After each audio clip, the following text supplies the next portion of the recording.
अब यहाँ पर आत्मा का लक्षण बनाया, तो उस आत्मा का लक्षण बनाया जो चैतन्य स्वरूप है। तो अब आचार्य महाराज इस विषय में एक नया विषय और यहाँ पर रखते हैं।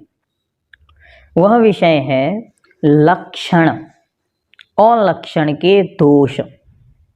जब भी किसी चीज का लक्षण बनाया जाता है तो वह ऐसा बने कि उसमें किसी प्रकार का दोष उपस्थित ना हो। तो लक्षण में सामान्यतया तीन दोष उत्पन्न हो सकते हैं। इनसे बचकर ही हमें लक्षण बनाना है। तो वे तीन दोष हैं अव्याप्ति, अतिव्याप्ति और असंभव। ध्यान से, किसी भी वस्तु का लक्षण अर्थात उसकी पहचान बनाना कि जिसमें यह पाया जाए वह यह है, ये कहलाता है उसका लक्षण। उस लक्षण में वह जब लक्षण बनाया जाए तो ये ध्यान रखा जाए कि उसको इन तीन दोषों से बचाना है। वे तीन दोष कौन से हैं? अव्याप्ति, अतिव्याप्ति और असंभव। इनमें सबसे पहले है अव्याप्ति। अव्याप्ति अर्थात नहीं पाया जाना। जैसे वह किसी लक्ष्य में तो पाया जावे और किसी किसी लक्ष्य में नहीं पाया जावे, उसका नाम अव्याप्ति है। आपने किसी भी वस्तु का जो लक्षण बनाया है वह उसकी कुछ वस्तुओं में तो पाया जाए और कुछ में ना पाया जाए। जैसे आपने लक्षण बनाया, किसी गाय का लक्षण बनाते हुए कहा जो काले रंग की है वह गाय है, तो आपका यह लक्षण घटित नहीं होगा। क्यों? क्योंकि सारी गायें काले रंग की नहीं होती। कुछ गायें काली हैं, कुछ सफ़ेद हैं, तो कुछ अन्य रंग वाली भी पाई जाती हैं। तो यहाँ पर जो आत्मा का लक्षण बनाया वह चैतन्य वाला बनाया है, तो चैतन्य स्वरूप वाला बनाया, तो यह लक्षण बिल्कुल फिट बैठ गया। क्योंकि निगोद से लेकर सिद्ध भगवान तक सारी आत्माएं चैतन्य स्वरूप वाली हैं। दूसरा दोष जो लगता है वह दोष है अतिव्याप्ति। अतिव्याप्ति किसे कहते हैं? जो लक्षण अन्य लक्ष्य में भी पाया जावे उसे अतिव्याप्ति युक्त कहते हैं। अर्थात आपने जो लक्षण बनाया वह आपके इस लक्ष्य में भी पाया जाए और अन्य बाहर वालों में भी पाया जाए, तो इससे क्या होगा? इससे सब मिक्स हो जाएगा। जैसे आपने लक्षण बनाया सींग वाली गाय होती है, या जिसके सींग होते हैं वह गाय होती है। तो अब आपने सामने देखा बकरी है उसके भी सींग हैं, भैंस है उसके भी सींग हैं, तो ये लक्षण घटित नहीं हुआ। आपने लक्षण बनाया आत्मा का चैतन्य स्वरूप, ये लक्षण घटित हो गया। क्यों? पुद्गल, धर्म, अधर्म, आकाश, काल, इनमें किन्हीं के भी चैतन्य स्वरूप नहीं होता। चैतन्य स्वरूप तो मात्र आत्मा के होता है, इसलिए ये घटित हो गया। लेकिन यदि आत्मा का स्वरूप आप बनाते अमूर्तिक तो ये दोष लग जाता। क्यों? क्योंकि अमूर्तिक तो बाकी अन्य धर्म, अधर्म, आकाश और काल भी हैं। इसलिए इसको अच्छी तरह यह जानो, जो लक्षण अन्य लक्ष्य में भी पाया जावे उसे अतिव्याप्ति कहते हैं। तो यहाँ पे जो चैतन्य लक्षण बनाया या चैतन्य स्वरूप आत्मा का लक्षण बनाया वह एकदम फिट बैठ गया। और अंतिम दोष है असंभव। असंभव का अर्थ क्या है? जो लक्षण प्रत्यक्ष तथा परोक्ष प्रमाणों से लक्ष्य में पाया ही नहीं जाता उसे असंभवी कहते हैं। जो किसी भी दृष्टि से संभव ही ना हो। जैसे आपने कह दिया शीतलता अग्नि का लक्षण है, अरे भाई, संसार में कहाँ पर आपने अग्नि को शीतल देखा है? ये होती ही नहीं ऐसी। तो ऐसा कह देना बाधा को उत्पन्न करता है। आपने कह दिया आत्मा का लक्षण तो जड़ता है। जड़ता अर्थात उसमें किसी प्रकार की चेतनता या जागृति नहीं है, नहीं, ये लक्षण बैठता नहीं।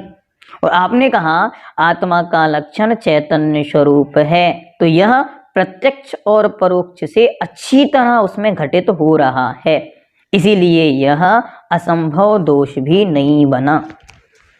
इस प्रकार आत्मा का जो स्वरूप आचार्य महाराज ने कहा उपयोगो लक्षणम, या चैतन्य स्वरूप आत्म तत्व है, चिद अस्ति पुरुष आत्मा। यह जो लक्षण बनाया, यह लक्षण तीनों प्रकार के दोषों से रहित है। उसमें न अव्याप्ति है, न अतिव्याप्ति है, न ही असंभव दोष है।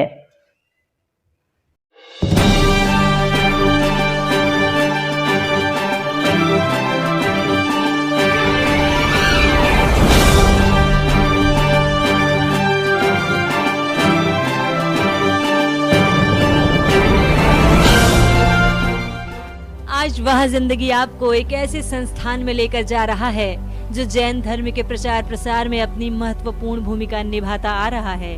वर्ष 1996 में मुनि श्री सुधा सागर जी का सांगानेर में चातुर्मास हुआ था। उस समय ये महसूस किया गया कि पूरे भारतवर्ष में विद्वानों की कमी आती जा रही है। उस दृष्टि से मुनि श्री के आशीर्वाद से रतनलाल जी बेनाड़ा साहब, शीतल चंद जी बेनाड़ा के द्वारा श्री दिगंबर जैन श्रवण संस्कृति संस्थान की स्थापना की गई।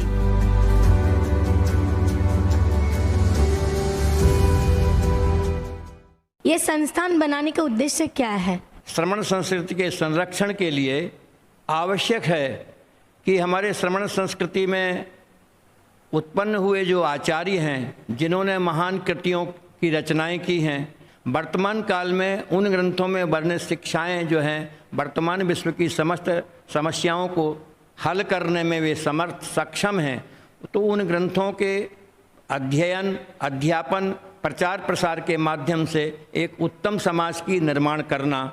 इसके अलावा जैन विद्यार्थी हैं, उन जैन विद्यार्थियों को श्रमण संस्कृति के विद्वान के रूप में तैयार करना, जो आर्य समाज की रक्षा करते हुए जैन धर्म के सिद्धांतों का प्रचार प्रसार पूरे देश में कर सकें। संस्थान के अंदर एक मंदिर का भी निर्माण किया गया है। इस संस्थान के भ्रमण के दौरान हम कक्षाओं में भी गए, जहां हमें विद्यार्थी अध्ययन करते दिखे। यहाँ पर देश के कोने कोने से बच्चे लोग आते हैं और उनको यहाँ बिल्कुल फ्री निःशुल्क शिक्षा दी जाती है। उनको यहाँ पर शास्त्रीय और आचार्य की शिक्षा दी जाती है, जिससे वो यहाँ देश विदेश में जाके जैन धर्म का प्रचार प्रसार करते हैं, शिविर लगाते हैं। यहीं पर हमें एक लाइब्रेरी कक्ष भी देखने को मिला। यहाँ पढ़ने वाले विद्यार्थियों के लिए कई कमरों का महाकवि आचार्य ज्ञान सागर छात्रावास का भी निर्माण किया गया है। इस संस्थान के द्वारा करीब 700 से अधिक विद्वान तैयार किए जा चुके हैं, जो जैन धर्म के प्रचार प्रसार पूरी दुनिया में कर रहे हैं। यहाँ के विद्यार्थियों के खाने के लिए शुद्ध सात्विक भोजन की भी व्यवस्था की गई है। अभी हाल ही में छात्राओं के लिए बालिका छात्रावास नामक केंद्र की भी स्थापना की गई है। यहाँ पर लौकिक शिक्षा के साथ ही साथ परलौकिक शिक्षा भी प्रदान की जाती है। यहाँ से शिक्षित हुए निकले हुए बच्चे का भविष्य क्या है? हमारे यहाँ के निकले हुए विद्यार्थी अभी जब तक जितने 650-700 विद्यार्थी निकल चुके हैं, उनमें से ऑलमोस्ट 75-80% विद्यार्थी हमारे गवर्नमेंट सर्वेंट हैं और शिक्षा जगत में वो अपना नाम कमा रहे हैं। और उसके अलावा भी जिसकी जिसमें रुचि होती है, हमारे यहाँ से सिंगिंग में भी गए हैं, प्लेइंग में भी गए हैं, बैंक की नौकरी में भी गए हैं। सब जगह जा कर के वो धर्म को अपने साथ में लेकर के धर्म का प्रचार प्रसार भी करते हैं और अपनी आजीविका भी चलाते हैं। विद्यार्थी अपने भविष्य के बारे में सोचते हुए इस संस्थान से जुड़ते हैं। आप शिक्षा लेने के लिए इसी संस्थान को क्यों चुना? मैंने जब 10वीं कक्षा के बाद अपने भविष्य के बारे में सोचा तो मुझे लौकिक शिक्षा तो प्राप्त करनी ही थी, बल्कि मेरा अगला भाव भी सुधरे ताकि भवांतर सुधरे, इसलिए मैंने इस संस्था को चुना। यहाँ सुबह से लेकर के शाम तक की जो दिनचर्या है ये हमारी शुभोपयोग में जो व्यतीत होती है। यहाँ बहुत अच्छा माहौल है जहाँ सच्चा ज्ञान दिया जाता है। और मैंने अपने भविष्य के बारे में सोचते हुए अपनी आत्मा के बारे में भी विचार किया ताकि मैं अपनी आत्मा को जो है सिद्धात्मा के रूप में परिणत कैसे कर सकूं, इस प्रयास के लिए भी मैंने यहाँ आने का प्रयत्न किया। इस संस्थान को गति प्रदान करने हेतु श्रीमान रतनलाल जी बेनाड़ा का बहुत बड़ा योगदान रहा है। इस संस्थान को गति प्रदान करने और आगे बढ़ाने के लिए श्रीमान रतनलाल जी साहब बेनाड़ा का बहुत बड़ा योगदान रहा है। वो यहाँ पर माह में 20 से 25 दिन तक यहाँ पर अपना स्थायी निवास यहीं रखते थे और शिविर आदि लगाने के माध्यम से जगह जगह उनका प्रचार प्रसार जैन धर्म के हिसाब से रहता था। श्री दिगंबर जैन श्रमण संस्कृति संस्थान परिसर के अंदर वह जिंदगी की टीम को भ्रमण कर एक गर्व की अनुभूति हुई कि आज हमारे जैन धर्म के प्रचार प्रसार के लिए और विद्वानों को तैयार करने के लिए ये संस्था इतने विशाल रूप से चल रही है, जहां सालाना अनेक विद्वान शिक्षित होकर अपने ज्ञान से हजारों लोगों की जिंदगी को बना रहे हैं। वह जिंदगी